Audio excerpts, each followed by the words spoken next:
Welcome back, folks. Yeah, come on. You're back. I know you are. I love you guys. The Lighthead Online Video Show. I almost like Lighthead better than my podcast because sometimes the guests are boring and Greg is never boring. So before you do that, you got to go. That doesn't mean I like him. You got to go to KEYSTONETECH.com. That's KeystoneTech.com. Light made easy. The retrofit kings. Gray. They sure are. And fixture kings and everything. They're getting it all going. Check them out. Remember when we started and we said, I don't know if we can do that many shows. How much stuff are people going to want to listen to us talk about? Look out, man. I don't even know how many Lightheads we've done. 4, 6 times. Don't it's try a lot. to count it a lot. Thanks to Scott Costa over at NED for having us on and inviting us to create content. I just have so much fun with Lighthead with you. It's a hot blast. It's short. It's just me and you. Bing, bing, bing. Love it. So I have a theory for you. I spoke with a fellow the other day that worked for Philips for a long time. And we were chatting and laughing about all sorts of stuff that happens.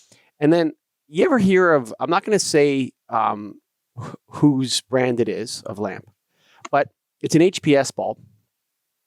And it's made for horticulture. Yeah. Okay. And they had a series of these horticulture bulbs, right? And so instead of making it 400 watt, they make it 430 watt. And they name it the Horticultural King. The we King might know line. who you're talking about. The King line of HPS. And we have the Deco King. We got the Road King. We got the Industrial King. And we got the, there's another one, the Sports Facility King. Yep. Right? All different SKUs, right? 430 watt, 410 watt HPS, right? Da-da-da. And then on the Horticultural King, they got the specs on the horticulture, 3 or 4 pages of specs, right? And I had to ask, is this all marketing? Like, you're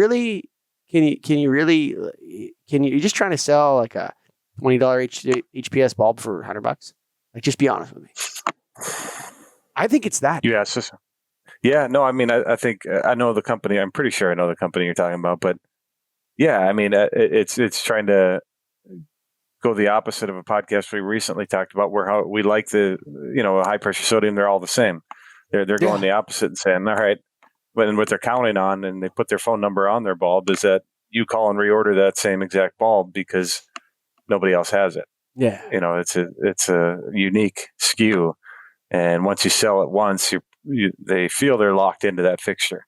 I mean, at this point, we've retrofitted a lot of those, but at one point, yeah, I think it was a marketing point. I sold a lot of one of those bulbs, the Horticultural King, right? And then I ran out, and I was selling lots of them to people. And and so then I did some research on it, and guess what? This company came out with the King Master. The King Master. Yeah, the King Master. Better than the King? Well, no, it covers all of the other kings. Oh, gotcha. Right? They wanted to eliminate some of their SKUs because their warehouse is full of kings, right? And it's like, we don't need this many different kings anymore. We're not making money on this marketing play here. So we just need one, the King Master or whatever, right? And that guy will cover, he does everything. But I thought they were so different. Well, not anymore. We need to make it easy now. I thought it was the Horticultural King. And this one was the Road King. Yeah. So, I mean, what is the difference, I wonder? Did you ever dive into it and try to figure it out how they can make a Master King? I think I know someone who could answer those questions for us. And I'm not going to say who he is, but I'm entirely sure that he could break it all down for us and say what's science and what's marketing. Because I think that the lighting companies in the past would do a couple things. One, they had massive marketing departments. So they did their, like, the big three, and not just the big three, but there's some other companies in there too that are very good at this too. I'm not going to say any names because we're kind of being critical of them, but I can think of, just off the top of my head, maybe another 3 or 4 that went into this group, and they're premium. And you had to tell everybody it was my responsibility as a distributor to tell them, no, look, the Queen, these guys that make the Queen Master, they're as good as the King Master. You just don't know about them. And in fact, I heard that they make all the filaments for the kings. You know, that kind of stuff that would happen in the HID play. They actually have the patent on the filament. So the king master has the queen master's filament anyway. So you need to know, customer, that this weird name brand is actually premium, right? Yeah. So, but it's funny because that model of developing a technology and then intentionally making it more complicated and then sending it over to the marketing department. Hey man, can you do anything with this? If we make them, here's what this lamp will do. It can grow food. It can be used in roads. It can be used in high bay fixtures and industrial. It can be used in sports complexes. But right now, this version sells for really cheap. Anything you can do about that? Ooh, yeah. I got something. Yeah. Cooking up a scheme on that. Is that my question? So you know exactly what I'm talking about, and you know exactly the companies I'm talking about. And a lot of those companies are, and God love them, they were great companies. A lot of them are struggling right now with this transition because I believe they didn't actually rely on delivering value to people. Yeah. You're right. I mean, that kind of goes against it altogether. If it's just a marketing ploy, that's not value. There's nothing really different about your product other than the piece of paper that advertises it. Yeah, you know, you're merchandising. That's okay. Yeah. You're merchandising. You're good at merchandising. That's your strength. I think in general, I mean, is that what lighting has been better at, is merchandising than I would say so. Even in LED. Oh, it's such a black art. It's such a dark art, dude. Like the lighting business is full of magic. Dark art. Magic. You know, it is. There's like a dark art to it. It's like, woo.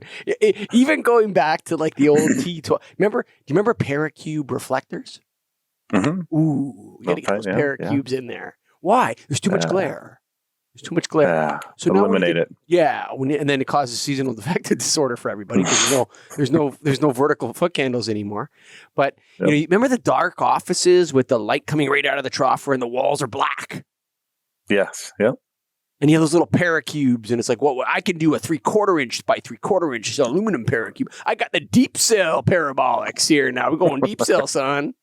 Right, man. Yeah. So, like, even with the lenses and the bulbs and everything, it's all like this dark arts of confusing people. The end user of all industries knows the least about lighting from the industry. Yeah, the least. I would say so. It's the most confusing one. The most confusing. Too many. Yeah. And like it's not because it is complicated, but it's not because it has to be. It's because it's intentionally made so. You're right. And it's always been that way, and it continues to be that way with LED now. Totally. Let's change that wattage by 0.5. 0.5. Let's make it double M. Let's single M. Let's change the profile just a titch. Let's make the Kelvin 2450 instead of 2400 or 3100, you know. I want to have a CRI measuring stick that you can go underneath and check. Oh, yeah. What's the CRI of? Like the CRI is 97. Really? How do I measure that? Well, you know, that's just from our bulb. We have this big glass orb in our factory. We put the bulbs in it, and when it registers 97, we call it CRI. I wonder how they make the measurement. Can I measure it in the field? Does it cure seasonal affective disorder? Yeah. Can you measure it in the field? Yeah. No, not that I know of. I mean, maybe there's lighting loves those kind of metrics. Right. Unmeasurable sauce. Sell them the sizzle.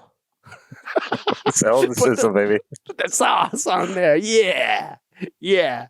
Yeah. There we go. It's all sauced up now. You know, woo. It's hilarious. I've been going through my wares. I get all these old bulbs.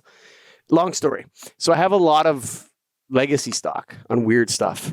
And I pull out this stuff, and like some of it's like a cool green light bulb. Nice for your eyes. Right on the box.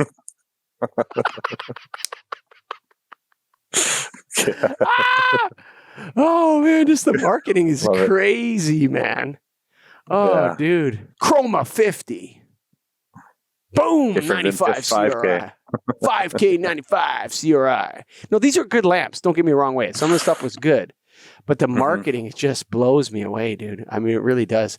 I love it. I love it because it keeps things interesting. But there's a part of me that just says, it doesn't have to be this complicated. And we spoke about it on the last show, like double-ended bypass, single-ended bypass, double-ended type 2, type C, type D combined together into one. What are you going to do with that? Well, in 5 years when the ballast goes, we're just going to run line voltage. Who's going to remember that? Right. On that fixture. The other one still has a ballast, but that one, you took the ballast out. Huh? Oh, man. I can't wait. I'm so interested to see how, what happens in the next 5 years if we're all still here. Folks, this has been the Lighthead Online Video Show. It's sponsored by Keystone Technologies. Go to KEY. You know what? Keystone's pretty straight with their marketing, actually. They're a lighting company. We're all lighting companies, but they keep it tight. They don't have that tradition of that. So you can trust Keystone to back what they say and do what they say they're going to do. Go to KEYSTONETECH.com.